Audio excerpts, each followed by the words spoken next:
Assalamualaikum, jumpa lagi Football United ringan amatiran ala gua.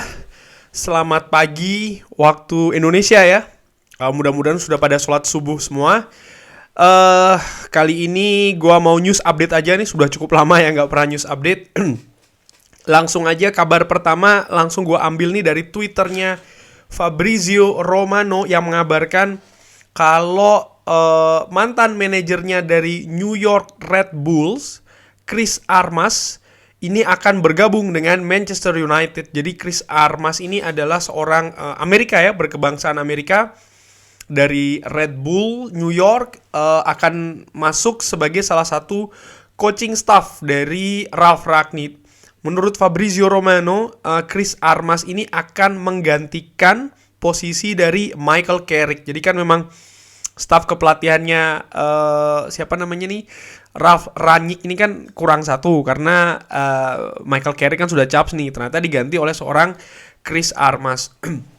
Kalau gue lihat sekilas profil tentang Chris Armas memang tidak begitu menonjol. Kalau gue bilang ya, bisa dicek Chris Armas di Wikipedia ataupun yang lainnya, tidak begitu menonjol.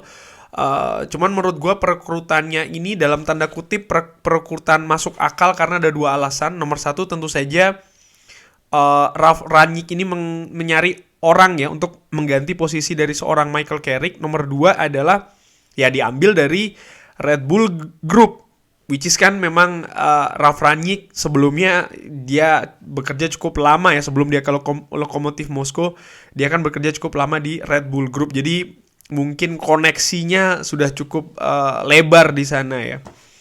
Dan ini ada kabar juga sebelumnya dari 2 hari yang lalu kalau sport psychologist Sasha Lense ini akan bergabung juga di timnya Ralf Rangnick ya. Sport psychologist atau apa ya urusan psikologis lah kepada pemain, untuk para pemain itu. Menurut gua kalau memang jadi masuk sih cukup menarik karena memang mental ataupun mental bertanding itu menurut gue salah satu hal yang memang terlihat kurang di masa-masa terakhir dari Ole Gunnar Solskjaer ya, di mana pemain tampak tidak fokus, bermain juga ogah-ogahan, determinasi kurang dan lain-lain, kurang mau berjibaku di atas lapangan. Jadi ya mudah-mudahan kalau memang benar datang, menurut gue ini salah satu perekrutan yang bagus. Bagaimana itu tadi untuk meningkatkan lagi mental psikologik dari para pemain Manchester United.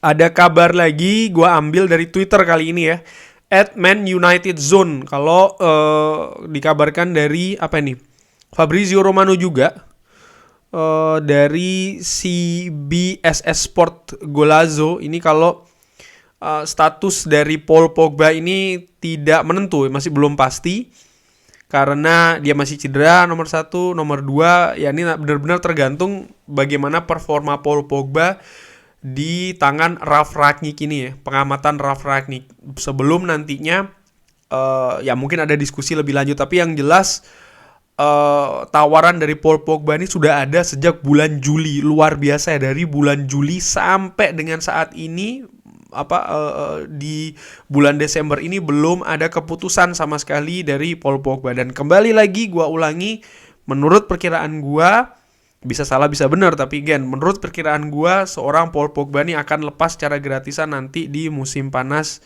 tahun depan ya. Oke, sekarang gua akan langsung ke media Manchester Evening News. Langsung kabar pertama ini adalah yang menyinggung soal pemain-pemain Manchester United yang cedera ya. Harry Maguire ini kan kemarin ketika menghadapi Crystal Palace ada benturan di kepala dan masih belum diketahui apakah dia akan bisa dimainkan ketika Manchester United weekend ini menghadapi Norwich ya. Rafael Varane,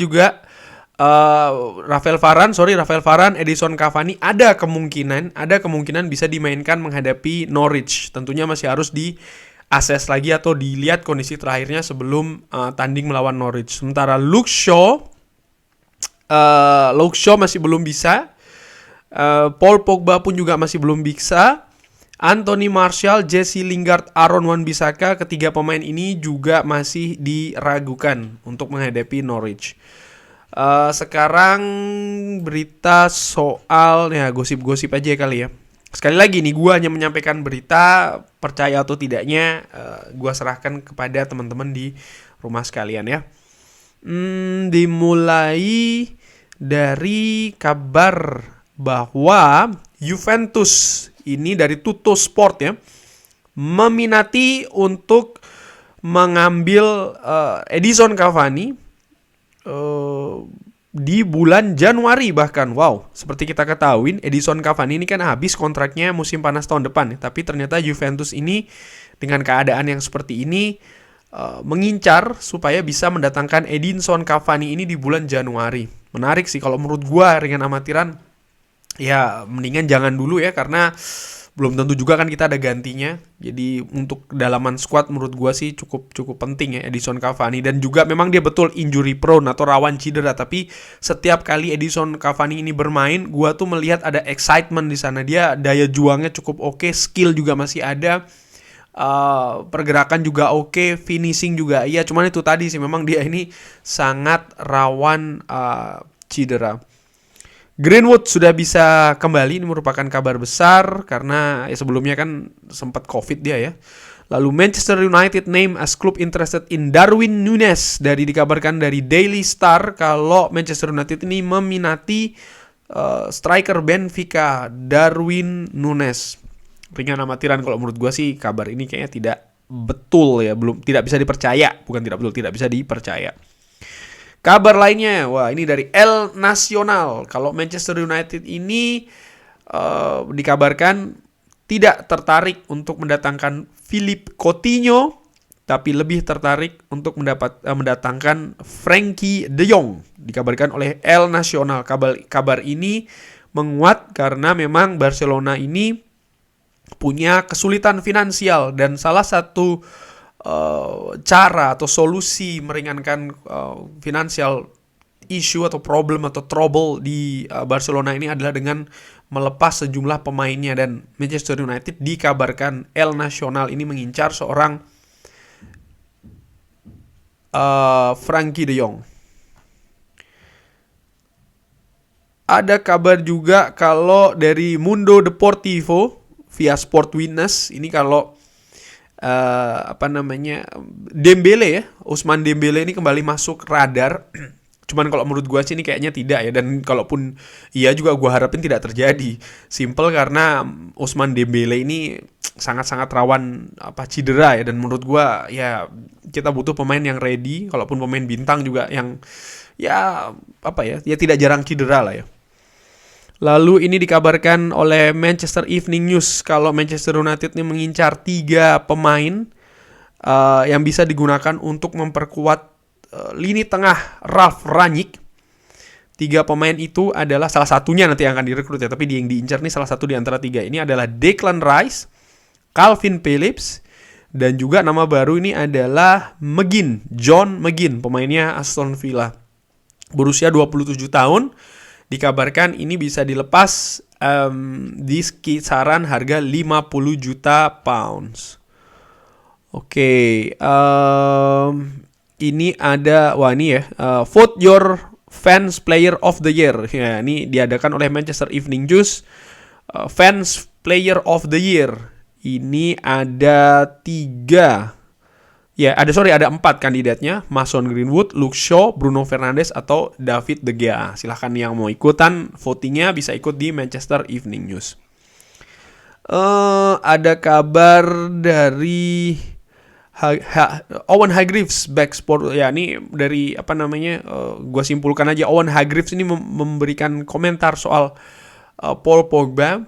Dia dia berpendapat kalau Paul Pogba ini akan bisa improve atau berkembang di tangan Ralf Rangnick. Ya, kita lihat ya, karena kan banyak yang meragukan kapasitas seorang Paul Pogba ini dengan gaya permainan seorang Ralf Rangnick bagaimana. Dan sekali lagi sih, ini menurut gua Ralf Rangnick ini dalam menerapkan sistemnya tidak tidak mungkin atau kemungkinan besar tidak akan secara kaku ya. Artinya dia juga berusaha untuk fleksibel beradaptasi dengan kondisi pemain. Tapi tetap dengan fleksibel dan berusaha mengkondisikan dengan pemain. Tapi kalau pemainnya tetap tidak bisa masuk ke skema tersebut, ya bukan tidak mungkin akan dilepas. Dan juga pastinya ada pertimbangan-pertimbangan lain ya dalam meng-keep atau merilis pemain itu. Salah satunya dari sisi bisnis juga dan lain-lain kan, karena banyak faktor lah di keputusan tersebut. Tapi tetap kalau menurut gua faktor yang utama atau dominan adalah faktor dari sepak bola itu sendiri. Dan ini patut atau menarik diikuti bagaimana nanti Paul Pogba ini setelah bisa bermain di tangan Ralf Rangnick ini akan seperti apa ya dalam 6 bulan terakhir ini. Gua juga penasaran. Manchester United dikabarkan, ini sudah terjadi ya, yaitu adalah draw atau undian FA Cup. Ini Manchester United sudah keluar menghadapi Aston Villa. Wow. Ada kabar lagi dari The Sun, Manchester United mengincar Amadou Haidara. Ya, ini gua sih kurang begitu bisa percaya ya berita tersebut. Chris Armas tadi bergabung di staf kepelatihannya Manchester United, sudah gua kabarkan. Diogo Dalot ini semakin percaya diri, bahkan dia semakin berambisi untuk merebut tempat di sebelah kanan Manchester United. Ini menarik ya kalau gue komentarin sedikit tentang masalah Diogo Dalot ini. Gue juga sempat nyinggung kan kalau salah satu sisi yang Manchester United butuh diperkuat adalah bek kanan, karena kita sangat-sangat tergantung banget dengan seorang Aaron Wan-Bissaka. Nah, Diogo Dalot dalam beberapa pertandingan terakhir ini ketika dia bermain ya, terutama di 2 match terakhir ini, penampilannya menurut gue cukup baik, cukup bisa membuat ketar-ketir seorang Aaron Wan-Bissaka. Dan inilah yang penting ya, yaitu adalah adanya persaingan di satu posisi, sehingga pemain itu mau tidak mau di setiap pertandingannya harus mengeluarkan kemampuan terbaiknya dalam rangka untuk menjaga peluang dia untuk terus dipakai di pertandingan-pertandingan selanjutnya. Dan menurut gua sih kalau memang keadaannya seperti ini, Diogo Dalot semakin bagus dan juga Aaron Wan-Bissaka semakin merasa terancam paling tidak ya. Ya menurut gua ini sudah bagus sih, tidak perlu lagi ada penambahan pemain baru. Artinya mereka berdua ini bisa terus bersaing, merasa tidak aman antara satu dan lainnya, sehingga itu tadi memaksa atau mendorong mereka untuk selalu memberikan 110% bahkan setiap pertandingannya. Ada kabar apa lagi? Sepertinya itu saja sih. Oh iya, ini ada bursa tebak-tebakan ya. Frenkie de Jong nih termasuk dikabarkan dari Football Insider kalau akan menjadi pengganti dari seorang Paul Pogba kalau seandainya Paul Pogba ini cabut dari Manchester United. Mourinho berminat mendatangkan Diogo Dalot ya, dia juga didatangkan oleh Mourinho kan di Manchester United. Sekarang dengan penampilan yang seperti ini, wah wajar sih menurut gue banyak klub yang ya berminat ya. Kurang lebih demikian news update ringan amatiran ala gue. Sekali lagi gue kembalikan ke teman-teman untuk percaya atau tidak. Gue juga tadi sudah memberikan beberapa komen tentang kabar-kabar tersebut. Ya silahkan diputuskan sendiri. Thanks for watching. Selamat beraktivitas hari ini. Jangan lupa selalu berdoa sebelum beraktivitas. Yang beraktivitas berkarya, bekerja, berdagang dan lain-lain, gua doakan semoga harinya lancar, rezekinya selalu lancar, dimudahkan segala urusannya oleh Allah, diberikan kesehatan selalu. Jangan lupa prokes ya, dan jangan lupa sholat. Thanks for watching, jangan lupa like and subscribe. Wassalamualaikum warahmatullahi wabarakatuh.